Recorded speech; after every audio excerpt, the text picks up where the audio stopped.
we're not all meeting in person.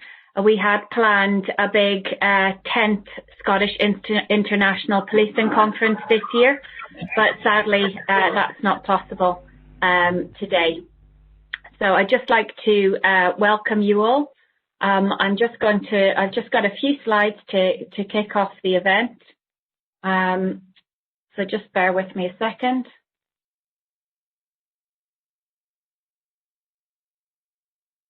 We're delighted to at least be able to meet in this way, and indeed to have lots of people joining us from all over the globe, more than we probably would if we did it in person. So there's always a silver lining, I suppose. And we've also got a really good number of policing practitioners signed up today. The event was sold out a couple of times. We had to extend the numbers. So I think we had 140 signed up, with half of the participants being from policing. So it may be the case that people are able to join us in between other work where they may not have been able to join us in person. So I suppose there's a positive. So welcome to our end of year event on the future of policing. We're delighted to have some key speakers here from our partner organisations, and lots of participants from across academia and the policing system in Scotland and indeed internationally. So welcome to all of you. A warm welcome on a cold Scottish day. It's a shame we're not able to have done the 10th International Policing Conference, as I said, this year, but we'll make it it'll make it all the more special next year when we do manage to do it. What a year we've all had, you know, unprecedented social changes, our daily lives dramatically altered, challenges, massive challenges for policing organisations, for policing oversight, for policing research, for universities, and indeed for research partnerships like SIPR. And as we look to the current societal challenges such as policing a pandemic, Black Lives Matter movement, technological advancements, organisational well-being and resilience in times of austerity, how we can work to improve diversity in organisations. Indeed, it's the case that higher educational institutions and policing organisations, we have shared challenges and we need to work together on those. And we must do more as well to look to the future and think about where we want to be in the future, and that's what today is about. We're here for this event today, launching our Future Policing Grant in line with our core SIPR mission, which is supporting internationally excellent multidisciplinary policing research to enable evidence-informed policy and practice. So before I get into some of the more detail, just some housekeeping, which you'll have seen in your programme, so I won't go into it in too much detail. We're recording the plenary sessions, but not the breakouts, just to allow, you know, open and honest conversation. Can everyone please turn off their microphone? It's okay to share some videos, but the system might not be able to take absolutely everyone using their video. Please do turn on your video when you're going to ask a question. Please use the raise the hand function, which is showed in the programme, how to do that. And also use the chat function to ask questions. Your breakout sessions have been assigned. You've been asked to apply for those, and you'll be taken to that designated breakout room when the breakout session starts, and you'll be taken automatically back to the main room when it ends. If you get logged out, just click on the WebEx link again and re-enter the meeting. If you use social media, please use our hashtag SIPR2020. And please don't forget to give us feedback after the event when a survey is sent out, because we always want to see what we can improve and see what people think and how useful our events are to people. So the purpose of the event is coming together to discuss research priorities, gaps, our research interests, and consider where we want to be in the future. Today's event really furthers all of our 4 key aims in SIPR, which are around research, knowledge exchange, culture of learning and innovation, and fostering partnership. Our other purpose today is to bring our SIPR community together. We always enjoy the conference and meeting and talking, and we don't have that opportunity over a tea and coffee break, but it does bring us all together. You'll see from the programme that I will shortly introduce our discussants and our guest speaker, Nic Pole from the College of Policing. And then after a break, we'll come back for parallel breakout sessions at 11:15. And then finally, we'll reconvene for a closing session altogether at 12:30. Our first session on policing, health, safety and wellbeing, the first breakout. The second is on technology and digital policing, and the third is on policing systems capability and resilience, in line with our 3 strategic research themes. So, in addition to discussing existing research, evidence and ideas, we're here to launch our new Future Policing Grant. We've been working on this for the last while. And really what this is here to do is to consider not just encouraging people to apply for our internal small future policing grant, but also to encourage people, if they are in a position to do so, to apply for external funding as well. So there's, in line with the first strategic theme, there's a fantastic call out at the moment from the National Institute of Health Research on health, public health and policing, for example. There's call around from the DSTL, which particularly relates, say, to technology. We'd also encourage people to apply for UKRI or other funding, and there's a range of ways that SIPR can support with that. And indeed, we hope that this future policing grant will also be used by people to leverage for small amounts of money that SIPR can provide to leverage larger external research funding. And there are other ways we can do that as well, such as writing letters of support. But this funding call for a total of £100,000 is a maximum of £20,000 per grant. We are looking for projects on the challenges and emerging issues related to the future of policing in Scotland, which may also have relevance internationally, but are focused on the Scottish context. And they are to be aligned with SIPR's 3 strategic research themes: policing, health, safety and wellbeing, technology and digital policing, and policing systems capability and resilience. The PI is to be from a SIPR, one of the 14 SIPR member institutions. But we also encourage co-funded projects, cross-institutional projects and multidisciplinarity. So how to apply? It's a robust application process with 2 steps, a review process and then an award panel. The panels will be comprised of leading Scottish and international academics and senior practitioners, the full, transparent, fair and competitive process. And the assessment criteria include the suitability of the investigative team, innovation, evidence of strategic alignment, feasibility, benefits and impact, and also the potential to build research and knowledge exchange capacity and generate new income. And you can find the application form on our website.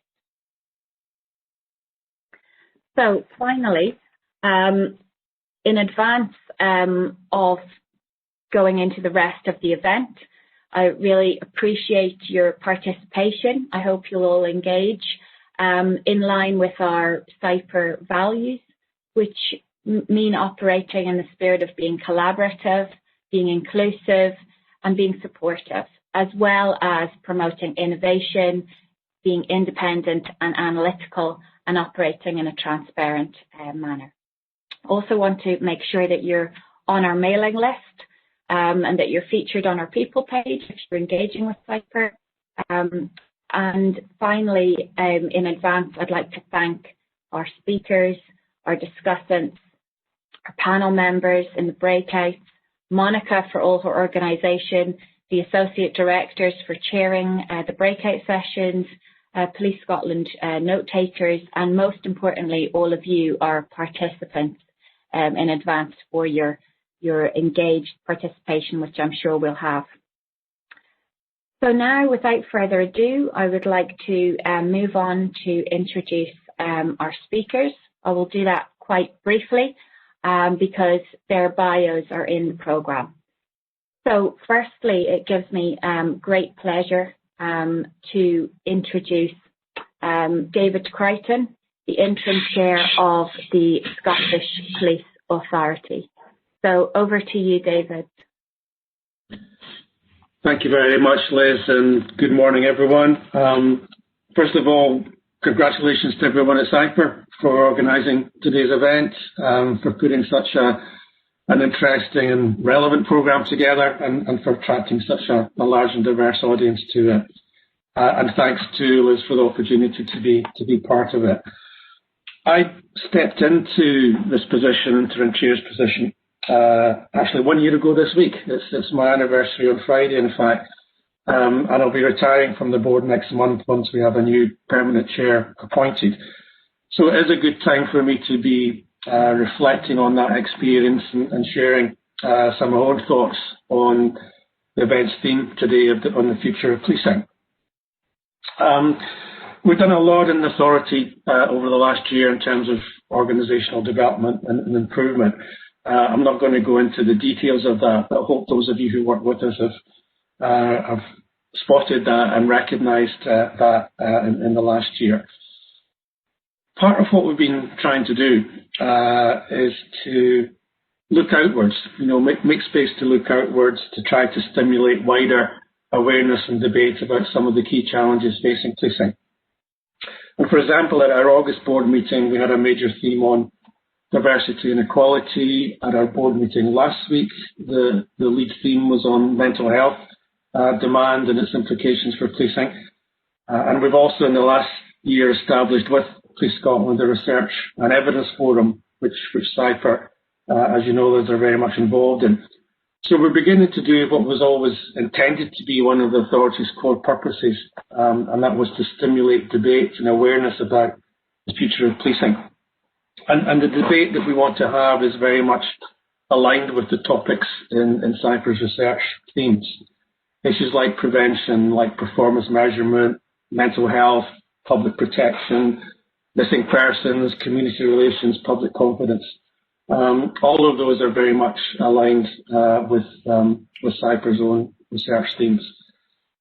But I think there's an overarching theme in all of these, and if you like, a more philosophical question that needs to be asked, and that is, what is policing now expected to be for? What does society and government want policing to be?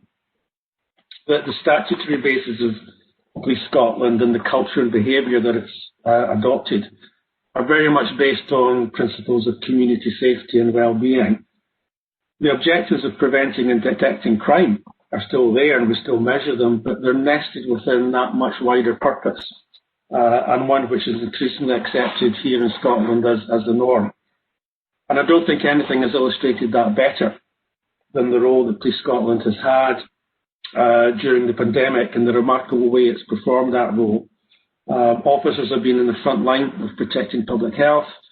They've been given extraordinary powers, but they've applied these with common sense, with proportionality, enforcing only as a last resort and maintaining a consistently high degree of public confidence and consent. But, the presumption of operating within that purpose of community safety and well-being brings with it, I think, some very fundamental challenges around funding, around skills, around partnership working. The law defines what a crime is and what it isn't. The police have some discretion as to how to enforce those laws, but the boundaries of what they can and can't do are generally quite clear when it comes to law enforcement. There aren't any such defined boundaries around community well-being. Where does the role of policing stop, and the role of the health service, social work, education? Where do their responsibilities begin, and how does that handover happen?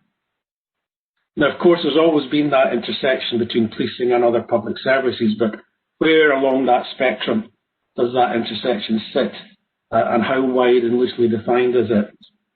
And if that is expectation we now have on policing, what's the appropriate funding and skills model to deliver it? Because the baseline for the current policing budget in Scotland, the number of officers we have, how they're deployed around the country,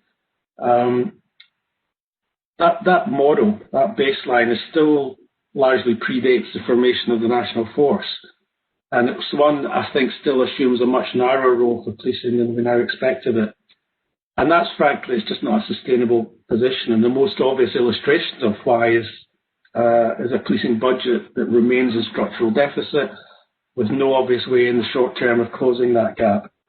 And that's not because of profligacy or poor financial management. I've worked in a number of public services, and policing in Scotland has the tightest financial controls of any of those. But it's because the role and the expectations of policing, the growing and changing operational pressures it faces, have moved well beyond the old funding and workforce models which still largely prevail.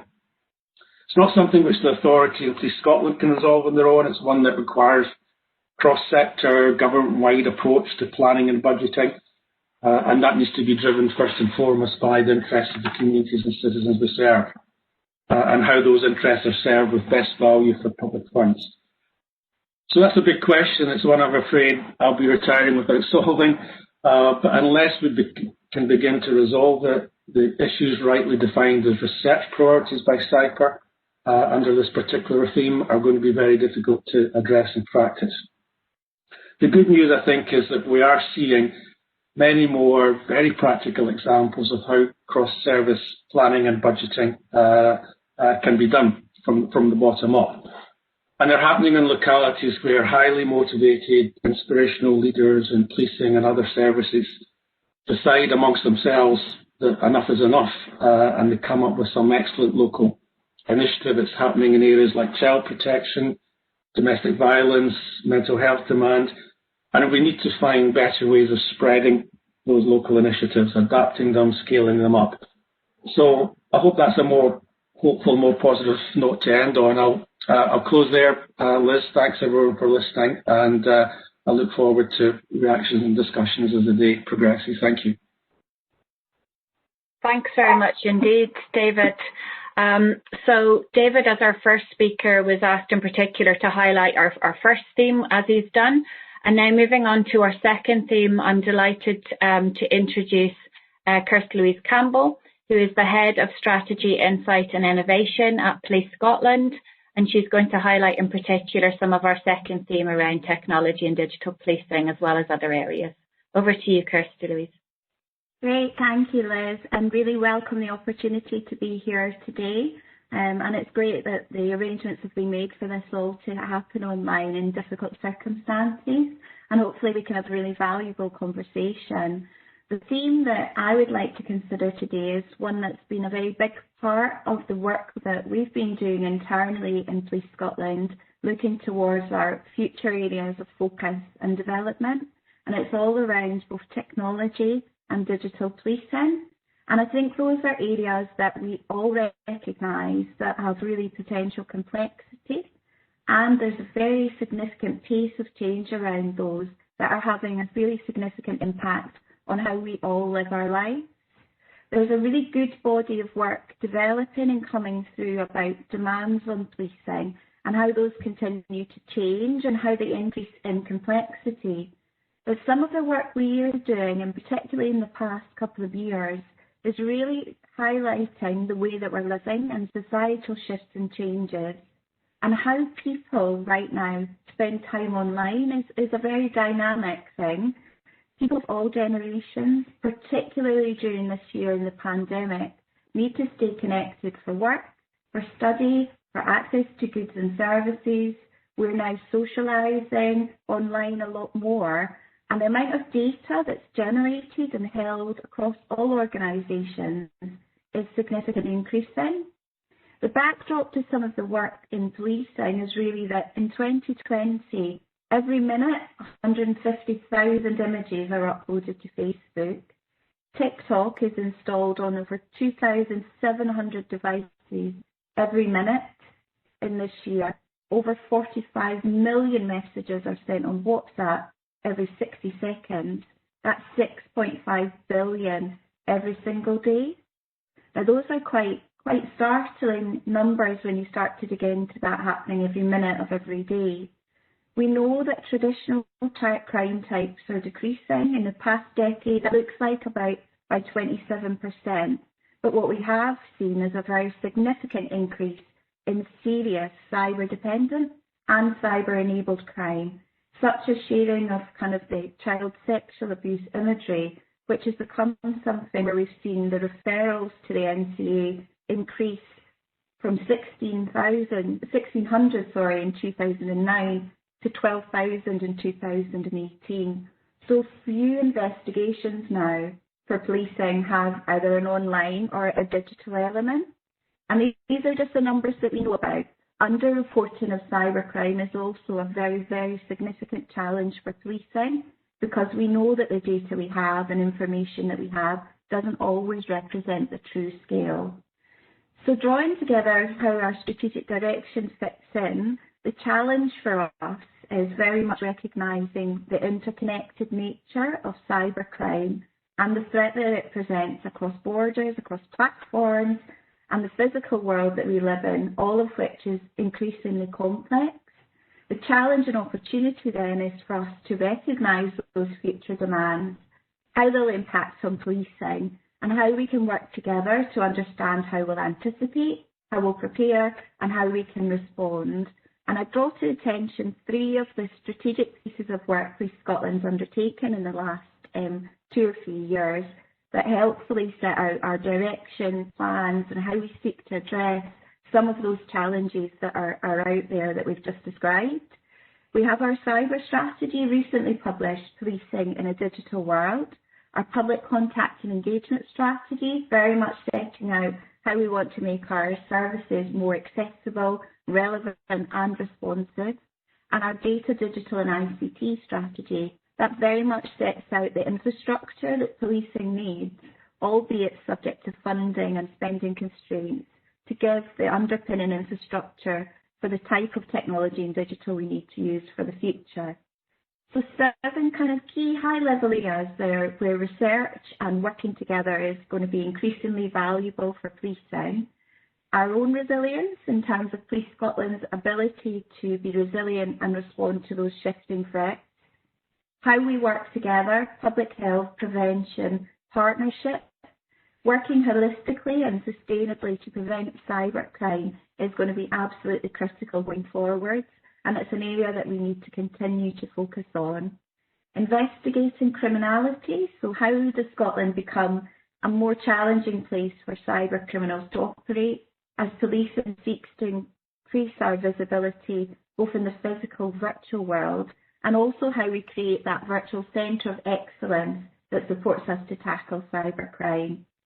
Our core duties around protecting and safeguarding, looking at how we engage with the public, our public contact and engagement. We need to be able to listen and understand the needs of all those communities, particularly those we might describe as seldom heard.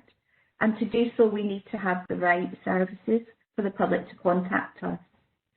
Big issue around this for us is capability and capacity, a really important consideration, but also how we develop our culture and how we lead, because elements of digital policing and technology, they're not about the enable or underpinning infrastructure for policing. Really, they're about people and about how we work with the public and communities and the role of digital technology within that.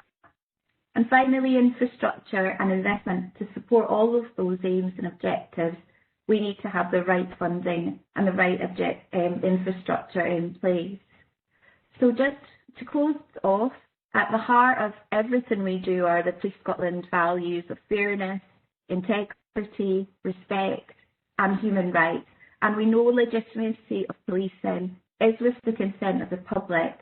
And in this area in particular, we need to work really closely and collaboratively with all of our partners, our stakeholders, but particularly our public and communities, to maintain those levels of trust and confidence in policing that we've been really privileged to see increase and sustain during this period of COVID.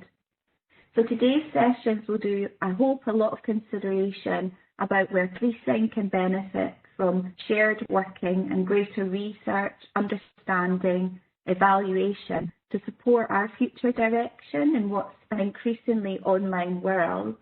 And I hope that the key areas that we would highlight just very briefly where research would be hugely beneficial will be helpful to support some of those discussions.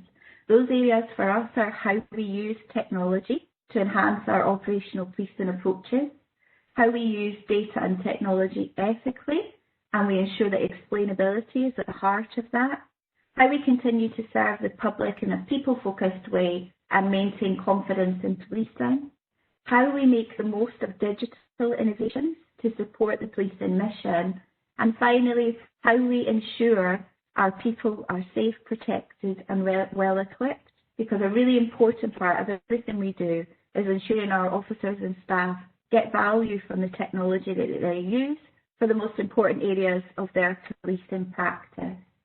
So I hope that's a helpful high-level overview of some of the areas where research, collaboration can benefit our future considerations around what I think is a really big and really important theme for policing going forward around digital and technology. And I really look forward to the further discussions as today progresses and the input and thoughts and shared learning that we'll have from today's session. Thank you very much. Thanks very much indeed, Kirsty-Louise. So finally, for this chunk of the morning, before we move on to our guest speaker, Nic Pole, we have one more input from Gill Imery, QPM, who is Her Majesty's Chief Inspector of Constabulary in Scotland. Over to you, Gill, to talk in particular about the third theme. Thank you. Thank you very much and good morning, everyone. It's a pleasure to be able to do this short input to start what is going to be a really interesting day. Just to explain for colleagues from out west Scotland, that's a good Scots word, out west, that HMICS is Her Majesty's Inspectorate of Constabulary, and our role is basically to inspect not just Police Scotland but the Scottish Police Authority as well. So we're like an independent inspection body.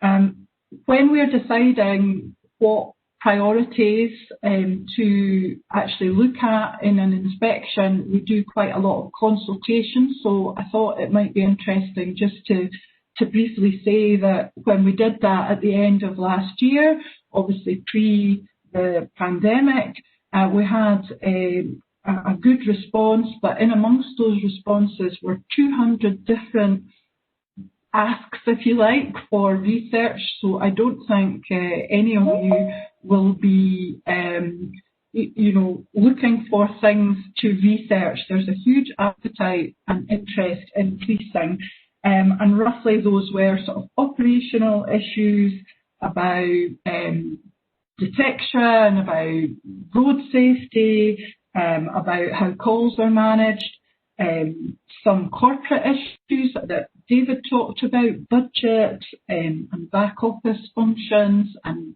the balance between those and operational priorities, and then a sort of overarching theme about demand, about vulnerability in society and how police play a role in supporting fellow citizens.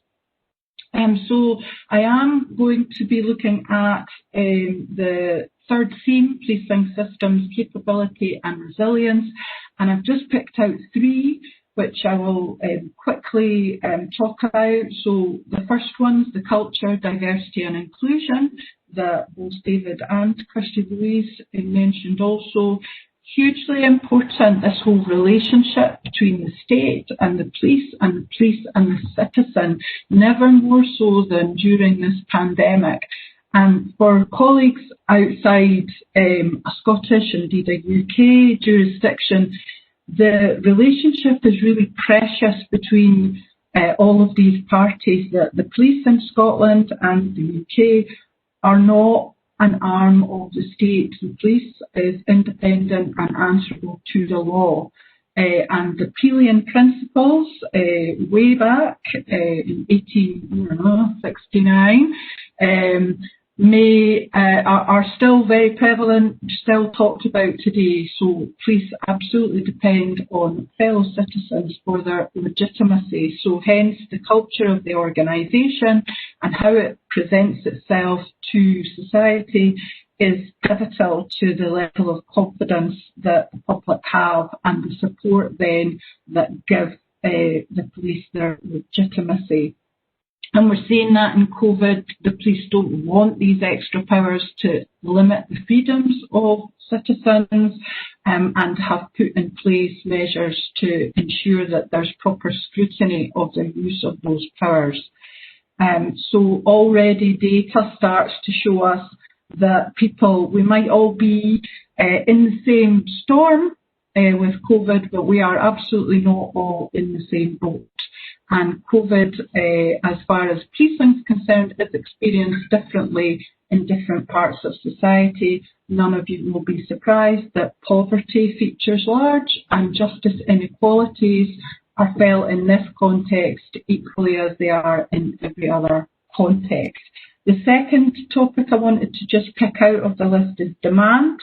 And certainly HMICS is doing a lot of work here to try and understand the work Kirsty-Louise mentioned that Police Scotland has done in understanding its demand, which is, a huge topic. But basically, in Scotland, there's been a pretty unhelpful history of attaching performance to an arbitrary number of police officers, when of course the measure really should be how safe do citizens feel, what are the outcomes of whatever the activity is that the police are doing.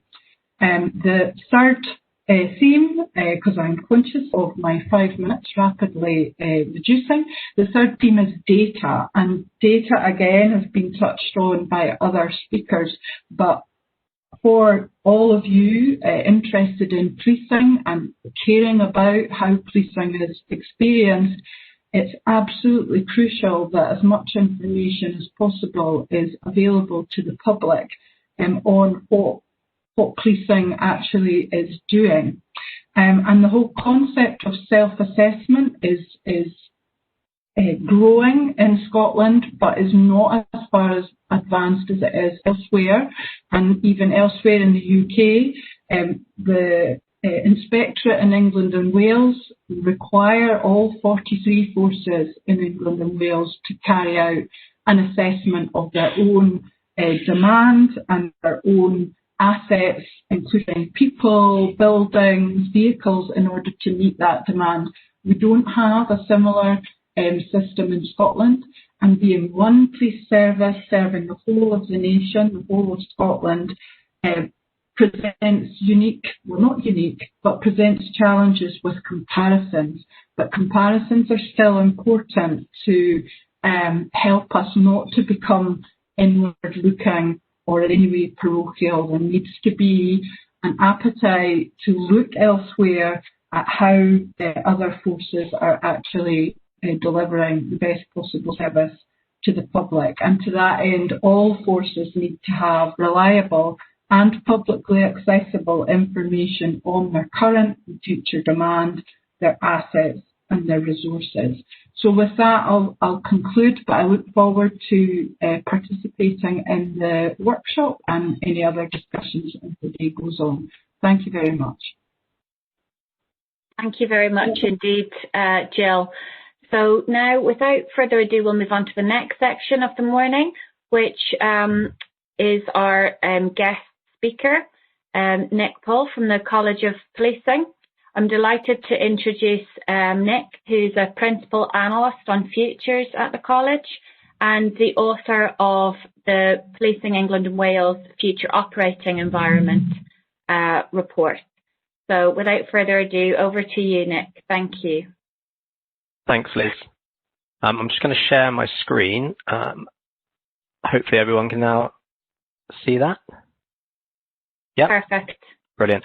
So yeah, good morning, everyone. It's a real honour to be asked to present at SIPR's end of year event, or what would have in normal times been an annual conference. So my thanks to Liz and to everyone at SIPR for the invitation.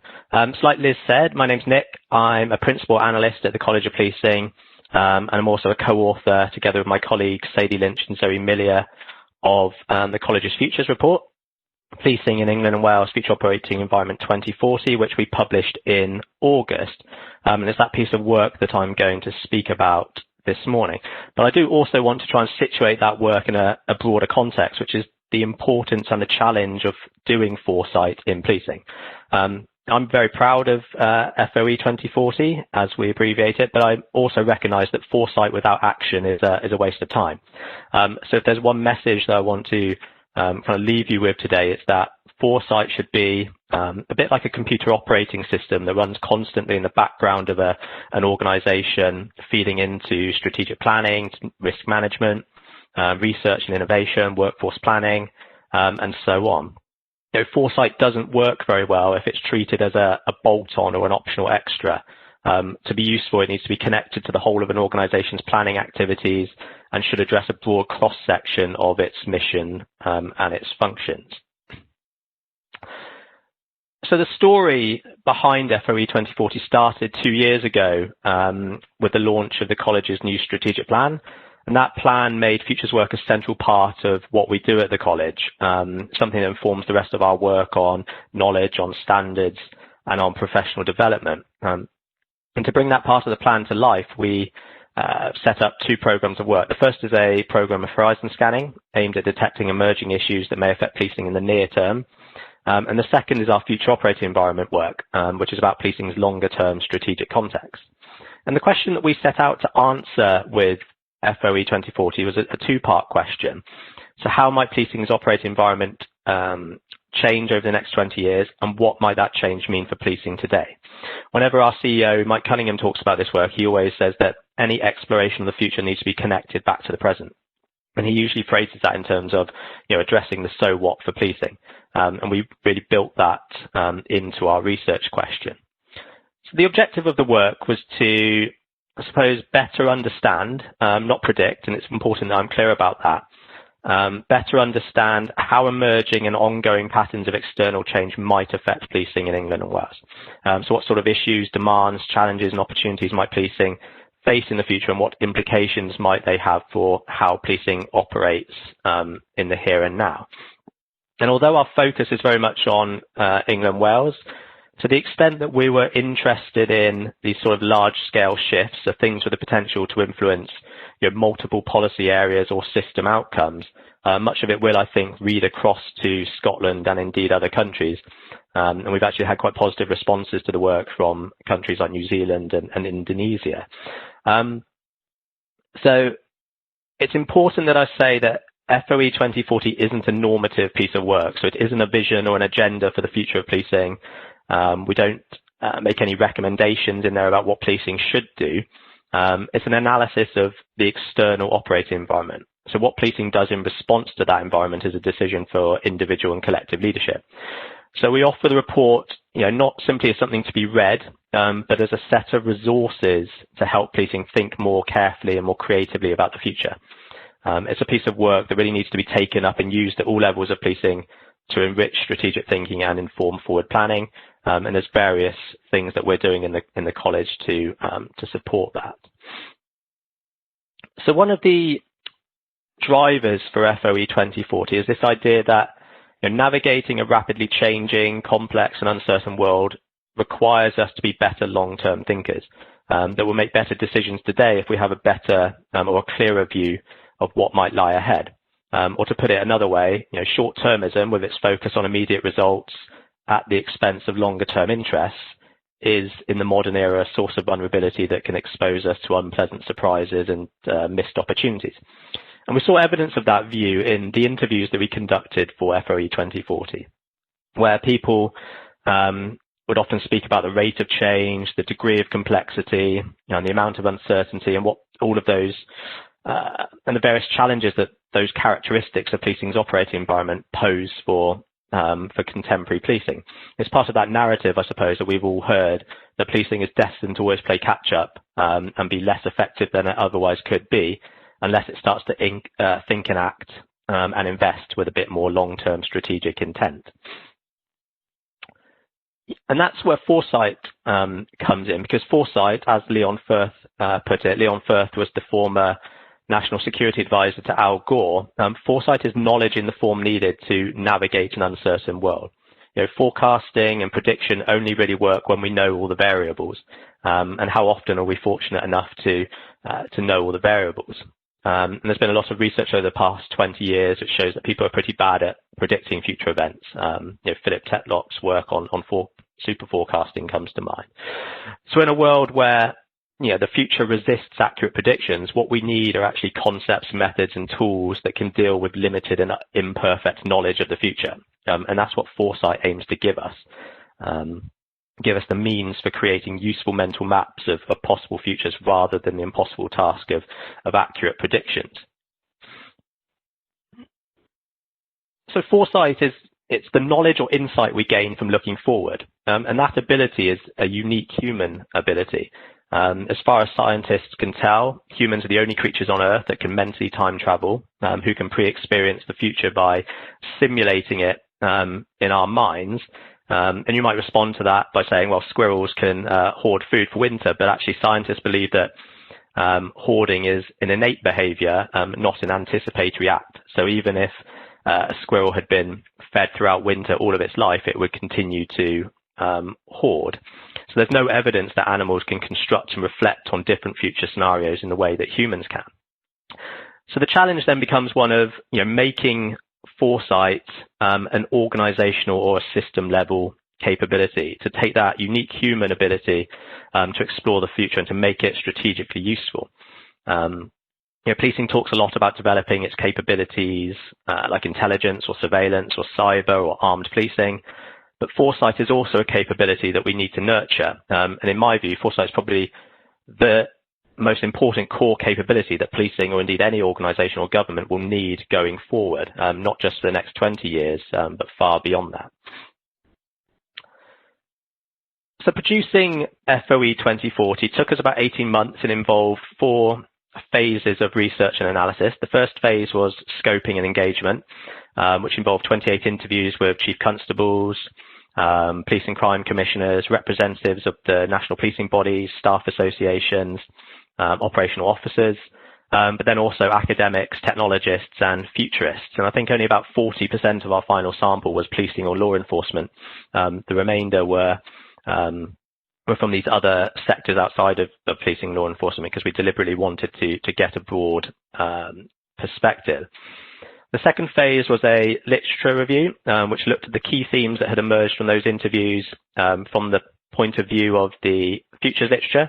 So that involved reviewing what other authors and organizations were saying about the future of things like artificial intelligence and automation, global warming, demographic change, and so on.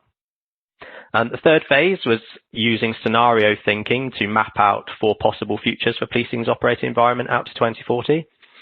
So one of the limitations of a trend-based analysis is it can leave you with a very linear view of the future, and that can cause you to overemphasize continuity and to underemphasize potential shocks and surprises and discontinuities, such as a pandemic, for example. It was interesting that those 28 interviews we did generated about 400 pages of transcript, and when we searched through those, the word pandemic wasn't mentioned once, and those interviews were done in the summer of 2019. So it goes to show, I think, that people have a kind of a default or a very linear view of the future, and they get locked into this single story of the future and can't see beyond that. And scenarios, of course, are one of the best methods that we have for undoing that blockage and considering the range of possibilities that the future might hold.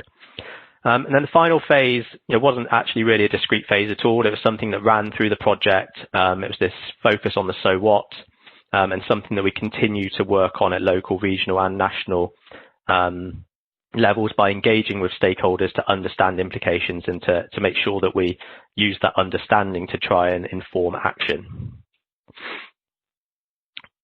So we were really keen from the outset of the project to make FOE 2040 a practical tool that policing could use to think more strategically about the future. We didn't want it to be a report that would just be read and then forgotten, which often can happen with futures work.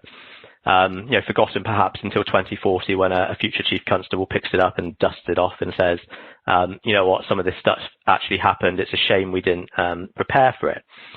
And one of our ways of mitigating that risk was to present FOE 2040 as a set of resources that could be used to support forward planning. So in part 1 of the report, we describe a a set of trends that we think will shape policing's operating environment out to 2040. Part 2, we describe our 4 scenarios, and in Part 3, we describe 5 future challenges. And we've published user guides for the trends and the scenarios on our website to help police forces to use those in strategic planning activities. So in Part 1, like I said, we describe these 10 trends that we think will drive and define the character of policing's operating environment out to 2040. And trends are often described as the active ingredient in futures work because they model the various forces which shape change. And of course, developing robust plans and strategies, which by their very nature are forward-looking. You know, we don't develop plans or strategies because we're trying to do something about the past. Relies on an understanding of how change might influence the outcomes of the decisions we make. And the trends that we describe in FOE 2040 are more inequality and social division, some of which will be fueled by a growing digital divide. An online information space which is bigger, poorly regulated and increasingly chaotic and confusing. A trust landscape that's characterized by new rules and mechanisms for signaling trustworthiness, both at the individual and the organizational level. High levels of technological change and convergence, so new technologies coming together in often unforeseen ways to create new threats and opportunities. A world where artificial intelligence improves the ability of machines to act intelligently, autonomously, and in some cases unethically. Increasing automation of the workforce, including the police workforce. A larger, older, more diverse population forcing public bodies into difficult choices and trade-offs.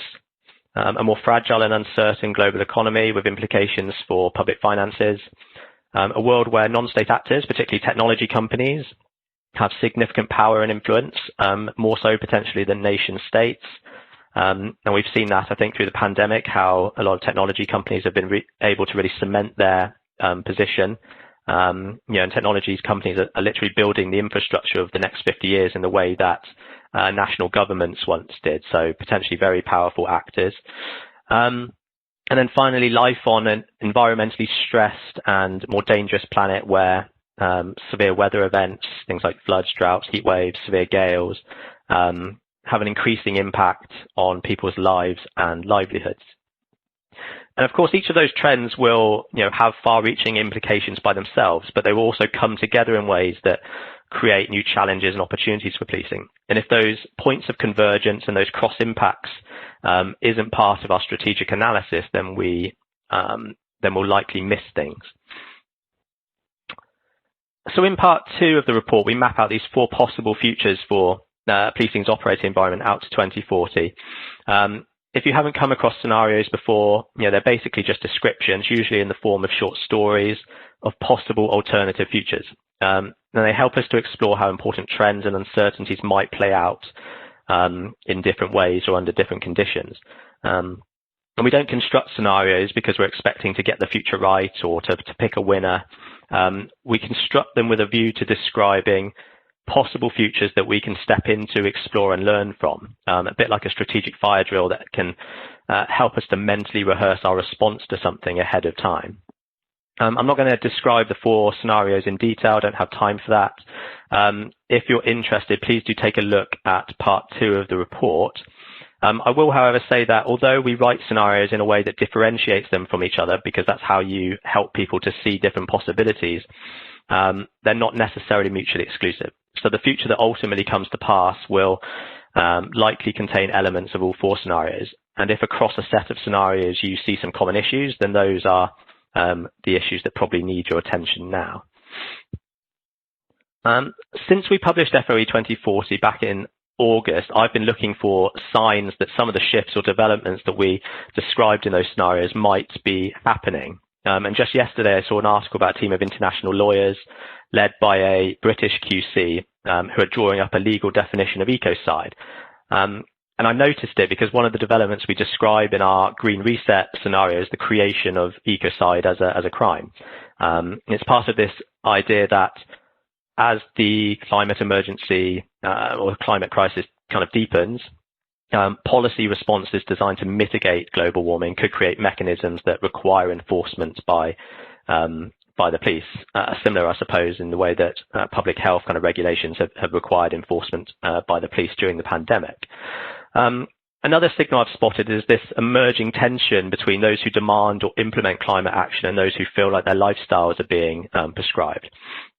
So in Hackney in recent weeks, and this has probably been happening in other parts of the country as well, I would imagine, there's been a number of attacks or criminal sort of vandalism on measures designed to create low traffic neighbourhoods. So things like planters or traffic enforcement cameras. One attack recently caused about £20,000 worth of damage. And the suggestion is that a small number of drivers have reacted quite badly to being told that they can no longer drive where they want to.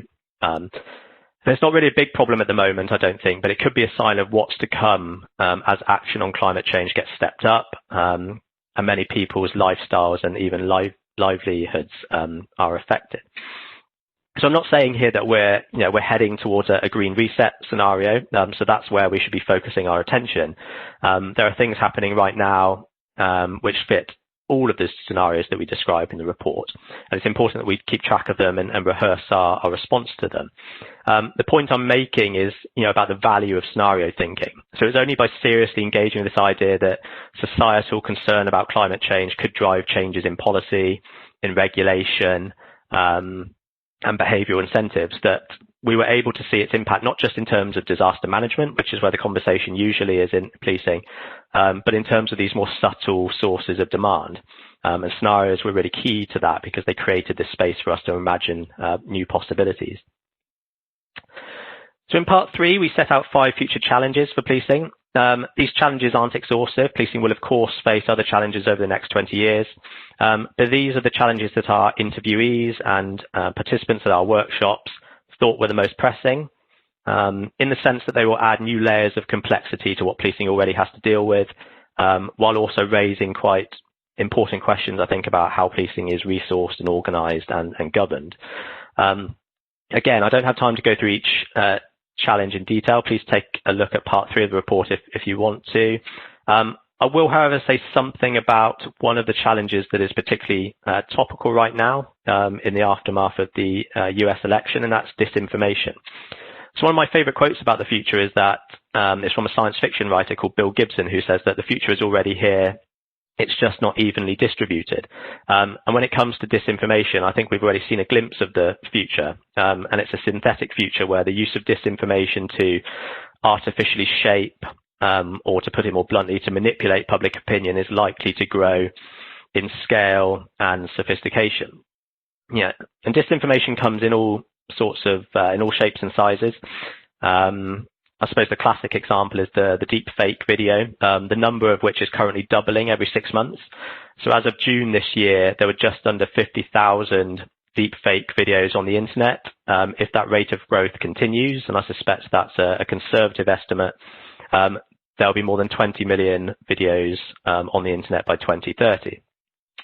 And those technologies of sort of mass manipulation, if you like, have big implications for policing, including increases in offences such as fraud and blackmail and harassment, the demand they will create for new technical skills and forensic expertise to conduct effective investigations, the need potentially for policing to actually counter disinformation, to reassure communities, to protect the integrity of an operation, or just to maintain public trust. And then, of course, the tricky question of how do you respond to disinformation that doesn't necessarily reach the level of criminal activity, but nevertheless creates panic or leads to disorder on the streets. So looking to the future, I think policing will need to start paying more attention to the ways in which disinformation is used to influence people's emotions and behaviour, whether that's as part of an attempt to benefit financially or to create social division, or just to blur the boundaries between what is real and what is fake. So we described those 5 challenges in the report, but there's an important 6th challenge here, and that's the challenge of turning foresight into action. So slow or inadequate policy responses to COVID-19, and this isn't policing, this is in general, haven't been the result of a failure of foresight or a failure of imagination. A pandemic isn't an example of a black swan event. A pandemic of some sort was widely foreseen by governments, by businesses, by medical professionals. We just didn't really know when or in what form it would come. And for years, the World Economic Forum has been hosting preparedness events. We know that the UK government did something similar in 2017. And the quote on this slide is from a foresight report prepared by the US National Intelligence Council in 2004. So I think the failure, and we can see this play out across the world in many different contexts, was not taking seriously the outputs of foresight work. And not actually acting to create contingency plans or to manage risk on an ongoing basis. And of course, turning foresight into action goes far beyond just trying to answer the so what for policing question. It means addressing a number of psychological and structural and cultural hurdles, all of which incentivize short-term thinking and kind of lock us into the here and now. So, my initial thoughts on how we go from foresight to action in policing fall into four categories. First, we need to broaden our time horizons and look beyond our usual 1, 3, or 5 year strategy and planning cycles. If we're going to spot and respond to issues while they're still emerging, and so do meaningful prevention and tackle issues when they're at an easier point to do something about, then we need to look further ahead than we currently do. And that doesn't necessarily mean defining your forward view in terms of X number of years. It just means identifying, I think, where short-termism is a source of vulnerability for your organization and where taking a longer-term perspective would be advantageous. Second, we need to develop capabilities. So we need to develop skilled individuals who are able to do futures analysis, who can embed foresight within organizations, and who can translate insights into context for those who develop plans and strategy. And that requires, I think, senior leaders to treat foresight as an important organizational role and responsibility. A recent report on futures thinking by the Royal Society for Arts actually recommended that organizations create a chief foresight officer. Third, we need to integrate foresight into existing organizational processes, because as I said earlier, foresight doesn't work if it's treated as a bolt-on or an optional extra. We need to treat it as an operating system rather than an app that we reach for and use for one-off projects. And that's something that we're experimenting with and in the early stages of a journey with in the college. We're trying to establish foresight as an organizational practice which connects with and informs a broad cross-section of what we do. So the horizon scanning work we do, we feed into our strategic planning process and also into various meetings that senior management chair. Our Director of Knowledge and Innovation, Rachel Tuffin, chairs a cross-system group of people at her level across organisations like National Police Chiefs Council, HMIC, FRS, National Crime Agency, where horizon scanning, our horizon scanning work is a standing item on the agenda of those meetings. And fourth, we need to overcome, what that Royal Society of Arts report called the system immune response that you often see in organisations when new ideas and initiatives are introduced, whether that's for reasons of risk, comfort or fear of the media response.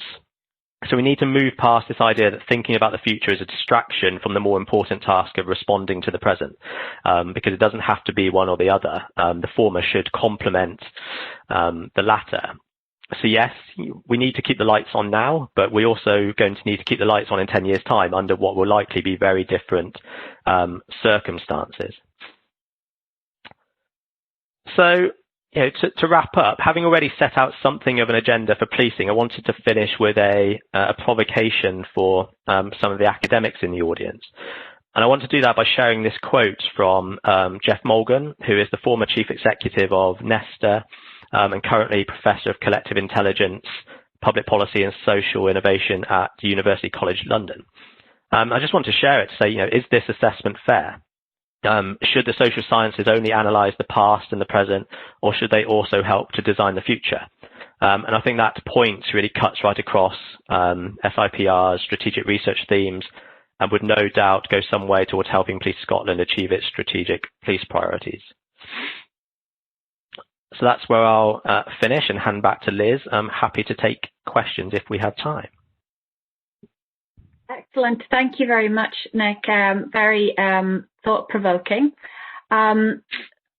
We have a couple of points that have come up in the chat. Anthony has made a point. Would you like to ask a question, Anthony, or was it just pulling together some thoughts? Hi, yeah, good morning. It's just an observation, really, in that I think what Nic has pointed to there in the terms of the environmental changes, the COVID-19 trends that we're seeing in terms of these new movements gathering traction, and the significant protests that have happened in certain parts of England at the moment, like last weekend in London, where you have the ability for probably loosely aligned groups to combine and then put pressure onto the government in terms of like the perceived effect of restrictions on people's liberties, and how that might then play out going forward into other future crises. I could see that being a similar situation that could happen where you have any other crisis where that needs a response from policing and or the government, you know, has a perceived impact on people's liberty. And I think that we've seen that now with COVID, perhaps with the environmental, you know, with Extinction Rebellion, perhaps BLM.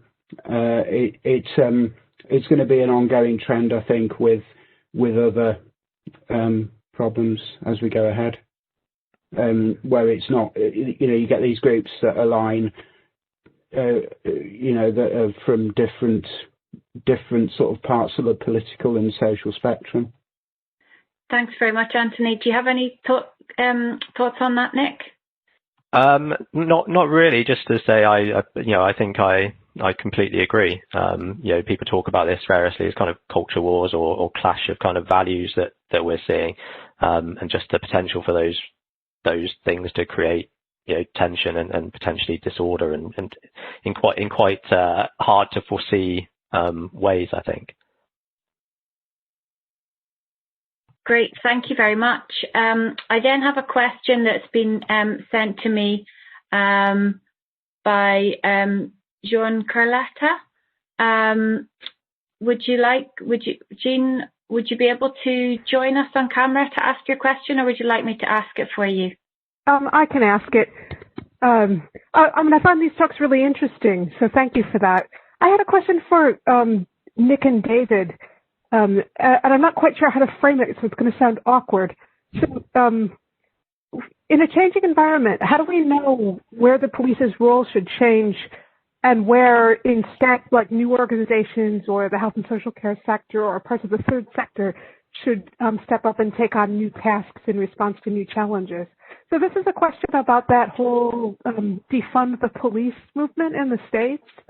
And it's about, you know, if the priorities or the way police perceive what they're doing changes, how do you know whether that change to a kind of community well-being perspective is where to put the bounds of that mission and where to work with other stakeholders, even if that gap isn't already filled in the other stakeholder communities. So thank you for your responses. Thank you. Nic? I think that, I don't know if David might have more of a view on that one.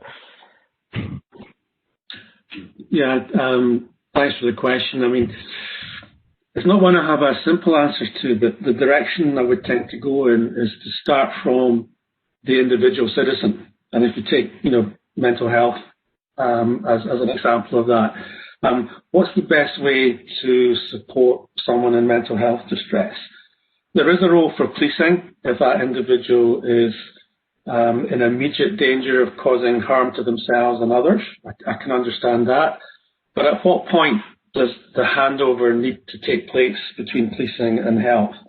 And I would argue that it doesn't happen when the police take someone into custody for a night to ensure they're in a place of safety. That's not the way to properly treat that citizen, and it's not the way to place expectations on police officers. I'd also argue it doesn't happen in an accident and emergency ward in a hospital where police officers are sitting for 5 or 6 hours until a mental health professional can support and deal with the individual affected. So the handoff, the transition, the positioning of that intersect between policing and other services, I think is most appropriately defined by the individual needs, by the needs of that individual, whether it's a child at risk, someone suffering domestic violence, or someone in mental health distress. Start with that and work your way back from there to define what's the appropriate support to be given. And at the moment, police officers are being police officers and policing being policing. They will step into gaps. That's their culture. That's what they're trained to do. They will step in when they see a gap where someone needs support or treatment. And that's their default position. It doesn't mean it's the best position for the individual affected. It doesn't mean it's the appropriate way to support them. And there is a risk that it lets other services off the hook. Let's start with the individual citizen and what they need and work back from there. I would just add one thing to that, coming at it from a slightly different angle. It's just the power of, or the potential power of, futures work to get different stakeholders to kind of come to almost a shared kind of view of what the future might be. Because no doubt, if individuals working in their own silos will have very different views of what the future might look like. So, these kinds of documents, these kinds of bits of work can be quite a powerful way of bringing people together to kind of explore, come to some kind of shared view of of the future. Great, thank you very much. I realise we're running over, but we're just going to take a couple more points and questions, and we'll just start the breakout slightly late, and we'll make sure you get a break. So apologies for that. So I then have a point from James Wellis. Would you like to share with us and possibly pose that question to Nic? Sure, I really enjoyed, hi, this is James, I'm in America.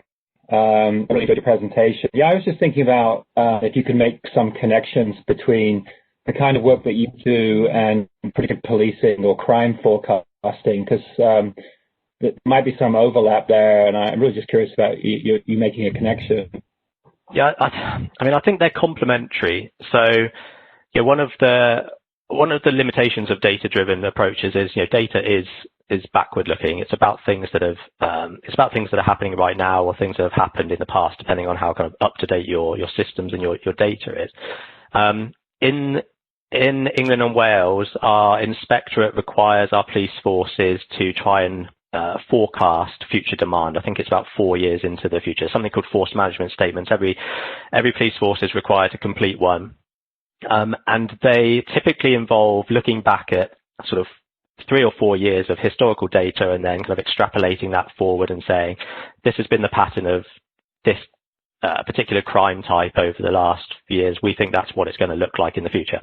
And we've just been asked by the Inspectorate to run a practitioner event in January where we actually use or help people see the value of using futures thinking to think more creatively about future sources of demand, because I think they've become increasingly kind of disillusioned at the accuracy of those forecasts. It's just not that's not how demand is actually kind of playing out. And given that we're living through one of the biggest kind of disruptions or discontinuities, the world has seen in 70 or 100 years, there's some real value, I think, to complementing kind of data-driven forecasting approaches with futures work, because it just helps you to be a bit more imaginative. It's in foresight work that people really kind of talk about, spotted the potential of a pandemic. I don't know if that really kind of came up in any kind of predictive or forecasting models. So I think they're complementary, and it's just about kind of it can help you be more imaginative, I think. Thanks very much. Thank you very much. We also have some other important points in the chat, but they've been shared to everyone, so you can all feel free to have a look, but I don't want us to miss out on our break. So I'm going to pause the session in a moment and start the break. We have a comment from PS Kat Thompson about the damage of COVID to Black Asian minority ethnic communities, inequality and social fragmentation. Another point from Anthony Evans, a point from Emma Williams that she's made to me about impact and the academic world and policing futures and what it means, rather than just forecasting, and the role of crime analysts being underutilised in this space. Also a comment from Nadine Dougal with regards to predicting future patterns, but in many of our fields, including hers of mental health distress, we need to understand what's happened and what's happening before we move to the future.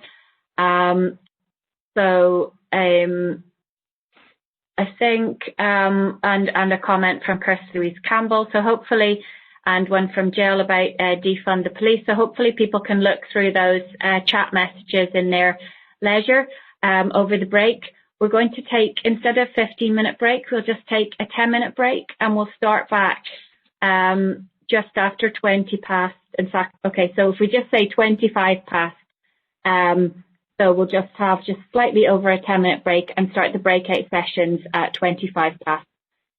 So apologies for running slightly over, but I think there were some useful comments and questions there.